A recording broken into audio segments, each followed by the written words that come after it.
ব্যাপারটা কি হয়েছে, এখন তো একা ভরসা করে ছাড়া যাবে না।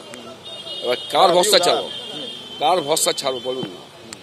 কি সিকিউরিটি আছে? সিকিউরিটির উপরে তো ভরসা করা যাচ্ছে না।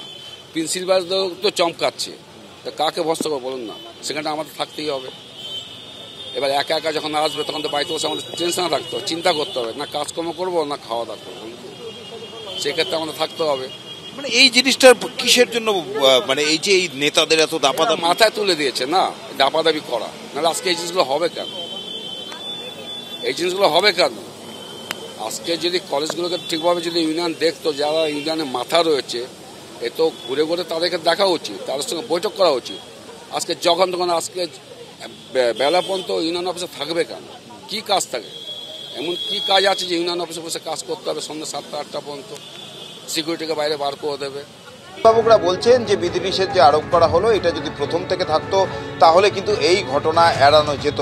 এই যে দাপাদাপি ছাত্র নেতাদের ইউনিয়নের, সেই দাপাদাপি কিন্তু অনেকটাই নিয়ন্ত্রিত হতে পারত, এমনটাই অভিযোগ, বক্তব্য অভিভাবকদের। আজকে 8টার সময় এই কলেজ খোলার পর আমরা দেখি যে বেশ কিছু অধ্যাপক তারা আসেন এবং কলেজের যারা কর্মী তারা আসেন, এবং যেটা আগে থেকেই বলে দেওয়া হয়েছিল যে প্রত্যেককে আই কার্ড দেখিয়ে তবেই কলেজে ঢুকতে দেওয়া হবে, এবং সেই অনুযায়ী আই কার্ড চেক করে ঢোকানোর কাজ হয়। এখানে যেমন পুলিশ কর্মীরা রয়েছেন নিরাপত্তার দায়িত্বে, আই কার্ড দেখছেন কিন্তু কলেজের যিনি নিরাপত্তারক্ষী, দেখতেই পাচ্ছ একদম সামনে বসে রয়েছেন তিনি। অর্থাৎ যারা যারা ঢুকছেন কলেজে প্রত্যেকের আই কার্ড দেখিয়ে তবেই কিন্তু ভেতরে প্রবেশ করতে দেওয়া হচ্ছে। আর পড়ুয়াদের কথা জানাই, আজকের থেকে কিন্তু কলেজ খুললেও পঠন পাঠন এখনও শুরু হয়নি। পঠন পাঠন শুরু হবে আগামীকাল থেকে। আজকে শুধুমাত্র ফার্স্ট সেমিস্টারের যারা পড়ুয়ারা রয়েছেন, যারা এখনও পর্যন্ত ফর্ম ফিল আপ করেননি, তাদেরকে আসতে বলা হয়েছে, এবং আগামীকাল থেকে LLM এর যারা পড়ুয়ারা রয়েছেন তারা নির্ধারিত যে সূচি রয়েছে সেই অনুযায়ী ক্লাস করবেন। কিন্তু এরপরেও আরও একাধিক বিষয়ে সেখান থেকে জানানো হয়েছে, কিন্তু সেখানেই কিন্তু বারবার যারা পড়ুয়া তারাই বলছেন যে এই ঘটনার পর থেকে কলেজ বন্ধ হয়ে গিয়েছিল, স্বাভাবিকভাবেই পঠন পাঠন বন্ধ হয়ে যায়, এবং এমনিতেই ফার্স্ট সেমিস্টারের পরীক্ষা নিয়ে একটা সমস্যা ছিল। তারা কিন্তু এই যে ঘটনা, এই ঘটনার জন্য তারা প্রত্যক্ষভাবে না হলেও পরোক্ষভাবে কিন্তু ভুক্তভোগী হচ্ছেন, তাদের পড়াশোনার ক্ষতি হচ্ছে। অন্যদিকে কলেজের যারা গভর্নিং বডির মেম্বার, তাদের একজনের সঙ্গে আমরা কথা বলি, এবং তিনি বলছেন তারা আশাবাদী যে কলেজ দ্রুত সুস্থ অবস্থায় ফিরবে।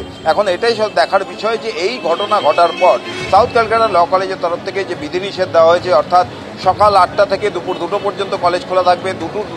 দুপুর 2টোর পর কলেজের পড়ুয়ারা তো দূর, কোনো স্টাফও কলেজে থাকতে পারবেন না, এবং যিনি নিরাপত্তার দায়িত্বে রয়েছেন ঠিক এখানে বসে রয়েছেন বরুণ মহলি, তিনি ঠিক দুপুর 2টোর পর গোটা কলেজ তিনি খতিয়ে দেখবেন কোথাও কেউ রয়েছে কিনা, এবং এটা নিশ্চিত হওয়ার পর যে কলেজে কেউ নেই তারপরে গেটে তালা দিয়ে তিনি চলে যাবেন। কিন্তু এখন এটাই দেখার, এই যে নতুন করে কড়াকড়ি চালু করা হলো, এই কড়াকড়ি কতদিন থাকে, নাকি বেশ কিছুদিন যাওয়ার পর তারপর আবার সেই মনোজিৎ মডেল, আবার সেই ইউনিয়নের দৌরত্ব এখানে শুরু হয় কিনা। ব্রতদীপ, ধন্যবাদ। যদিও একাধিক বিধিনিষেধ ইতিমধ্যেই আরোপ করা হয়েছে, কলকাতা হাইকোর্টের নির্দেশে ইউনিয়ন রুম একেবারে বন্ধ করা হয়েছে, কিন্তু তা সত্ত্বেও নিশ্চিন্ত হতে পারছেন না অভিভাবকরা।